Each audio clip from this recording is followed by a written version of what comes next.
let's go to the next program of the day. ഈ ഭൂമി ദുഷ്ടത പെരുകിയ ലോകം ഞെട്ടിപ്പിക്കുന്ന വാർത്തകൾ അനുദിനം കേട്ടുകൊണ്ടിരിക്കുന്നു. വിശപ്പ് പോലെ ഭീകരമായ മറ്റൊരവസ്ഥ ഈ ഭൂമിയിലില്ല. ദൈവത്തെ സ്നേഹിക്കുക, മനുഷ്യരെ സ്നേഹിക്കുക, ഇതാണല്ലോ പ്രധാന രണ്ട് കൽപ്പനകൾ.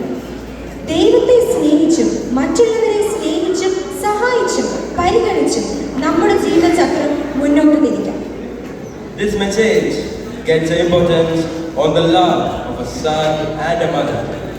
Next, we call upon our intermediates and senior students to perform an emotional filled skit. Please give them a big round of applause. Please.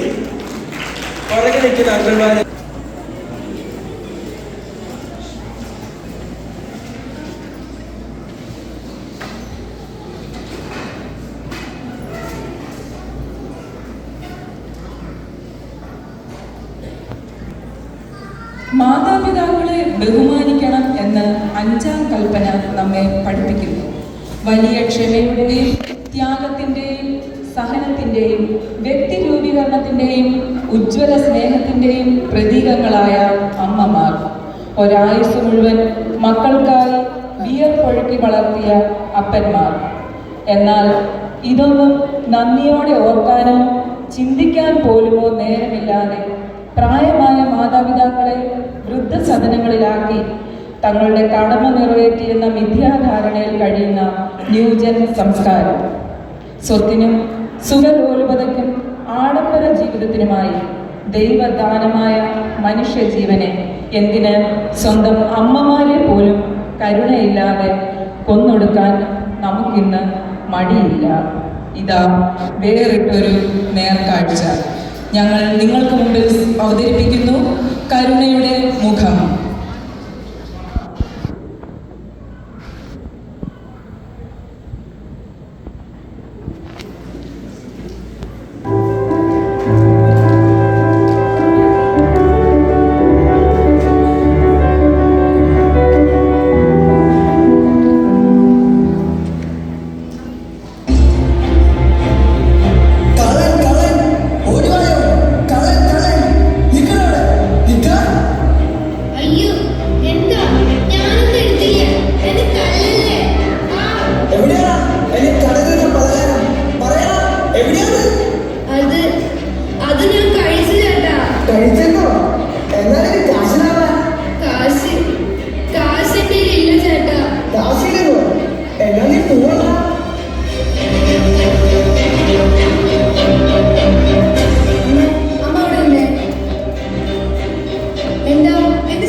ഇതെന്താ മൊബൈലിന്റെ ചാർജറോ?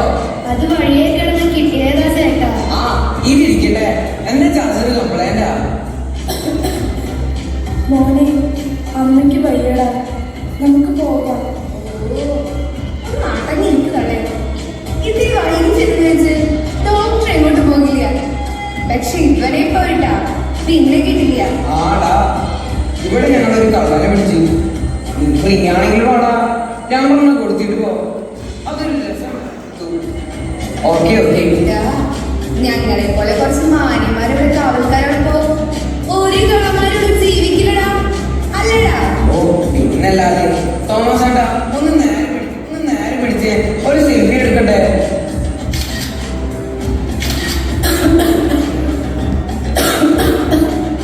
മോനെ, അവനെ വിട്ടേക്കടാ, നമുക്ക് പോകാം. തള്ളേ, ഒരു പ്രാവശ്യം ഞാൻ പറഞ്ഞു, അത്രയ്ക്ക് ധൃതിയാണല്ലേ അവിടെ ഒറ്റയ്ക്ക്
പിന്നെ അങ്ങ് ദൂരെ പോയാ മേടിച്ചോണ്ട് വന്നത്.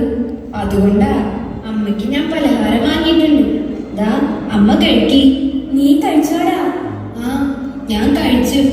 ഇവിടത്തെ ആൾക്കാരൊക്കെ നല്ല ആൾക്കാരമ്മ. എനിക്ക് വയറ് നിറച്ചു തന്നു. അമ്മ കഴിക്കി.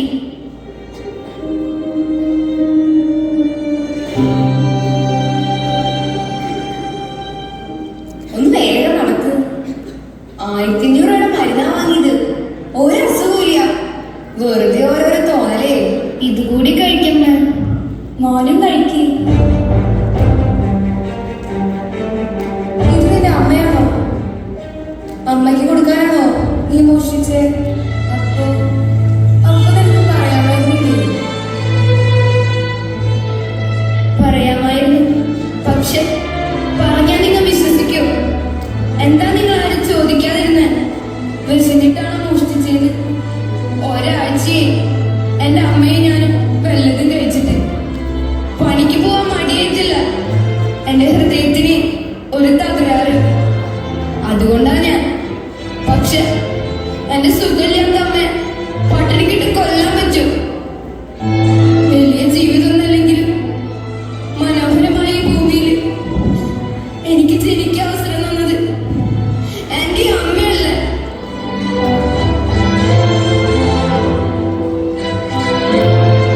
താനോട് ക്ഷമിക്കണം. താനൊരു ഹാർട്ട് പേഷ്യന്റാണെന്ന് എനിക്കറിയില്ലായിരുന്നു. എന്റെ ഹൃദയത്തെ കുറിച്ചോർത്ത് സാറ് വിഷമിക്കണ്ട. അതിനൊന്നും സംഭവിക്കില്ല. കാരണം അതിനകത്ത് എന്റെ അമ്മയുണ്ട്. എന്റെ അമ്മ മാത്രം.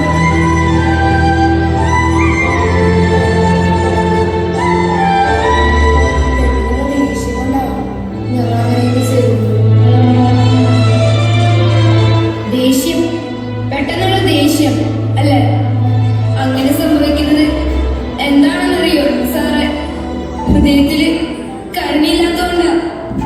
എല്ലാ തെറ്റും ക്ഷമിക്കുന്ന ആളല്ല അമ്മ. അമ്മ എങ്ങനെ ഹൃദയത്തോട് ചേർത്ത് വെക്കും സാറേ? അപ്പോ എല്ലാവരെയും മക്കളായിട്ട് കാണാൻ പറ്റും. എല്ലാവരുടെയും തെറ്റുകളും കുറ്റങ്ങളും പൊറുക്കാനും പറ്റും. ഈ ലോകത്തിലുള്ളവർക്ക് അത് ആണായാലും പെണ്ണായാലും വേണ്ടത് ഒരമ്മ മനസ്സാ സാറ്. വിശപ്പിന്റെ വില അറിയാവുന്ന, മറ്റുള്ളവരുടെ വിഷമങ്ങൾ മനസ്സിലാക്കാവുന്ന ഒരമ്മ മനസ്സ്.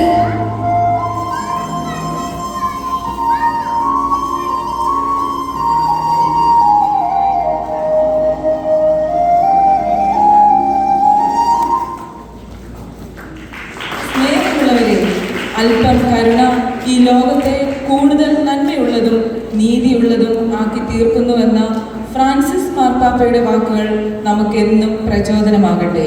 ബലിയല്ല, കരുണയാണ് ഞാൻ ആഗ്രഹിക്കുന്നത് എന്ന യേശുവിൻ്റെ വാക്കുകൾ നമ്മിൽ എന്നും മുഴങ്ങട്ടെ. നന്ദി.